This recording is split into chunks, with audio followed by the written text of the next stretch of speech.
Et on revient sur ce dossier avec notre invitée du jour, Roumiana Ugarczynska. Bonjour, merci d'être là. Vous êtes journaliste d'investigation, auteur notamment de Pour la peau de Kadhafi aux éditions Fayard. Une question sur l'organisation de l'État islamique dont on parle beaucoup, sur son implantation en Libye. À quel point est-elle justement impliquée, implantée dans le pays ? L'État islamique est principalement implanté à Derna, et ce depuis un an maintenant, puisque l'organisation, la Choura de Derna, a proclamé son allégeance à l'État islamique assez rapidement, à l'automne dernier. Mais on sait que maintenant, il y a des cellules qui sont implantées un petit peu partout dans le pays, que ce soit à Sirte, donc dans la partie médiane, ou que ce soit dans le sud de la Libye. Et là, cela représente un danger particulièrement préoccupant pour la communauté internationale, dans la mesure où, par le sud libyen, il y a une véritable passoire où passent des armes depuis pas mal de temps.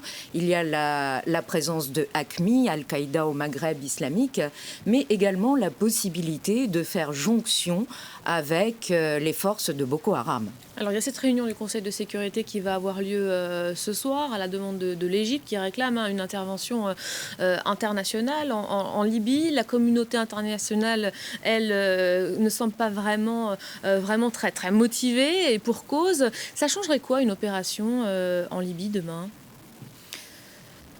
Cela aiderait en tout cas les Libyens à museler et à éradiquer cette montée des groupes terroristes radicaux qui s'implantent de façon extrêmement puissante et rapide depuis un an. Cela, bien entendu, à la faveur de l'affrontement qui s'est installé en Libye entre, d'un côté, le gouvernement légal et reconnu par la communauté internationale, et une fraction autour de ce qu'on appelle l'islam politique en Libye, donc frères musulmans, certains groupes de Misrati et d'autres groupes franchement islamistes qui d'ailleurs soutiennent Ansar al-Sharia, qui est un groupe terroriste classé terroriste par les États-Unis, par l'ONU.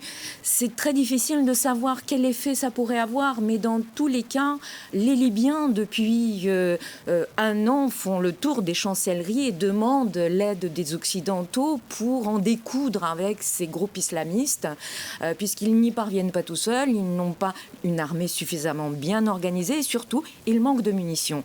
Or, ces islamistes, ces groupes paramilitaires islamistes reçoivent de l'aide militaire et des munitions et de l'armement en quantité via Misratin, via d'autres ports, Tripoli notamment qu'ils contrôlent, et qui sont envoyés par des pays comme la Turquie et le Qatar. Tout le monde le sait, on est en train de ne pas respecter l'embargo sur les armes de l'ONU. Mais est-ce que ce serait compatible avec la situation politique actuelle dont est victime, si je puis dire, la Libye? Aujourd'hui, on ne sait pas qui dirige.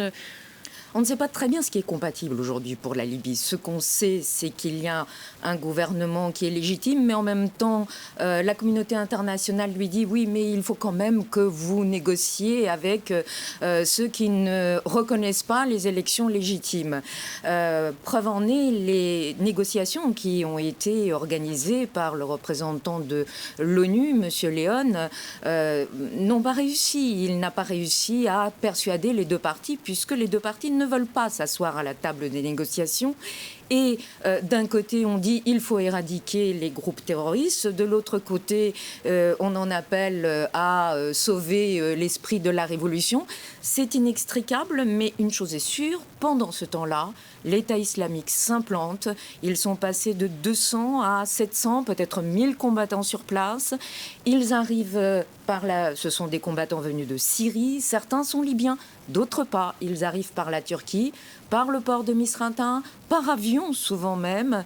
Et c'est un danger que nous ne pouvons pas nous permettre de laisser prospérer, c'est évident. On verra donc ce qui ressort donc de ces échanges ce soir à New York. Merci beaucoup Roumiana Ugarczynska d'avoir été notre invitée sur ce dossier libyen.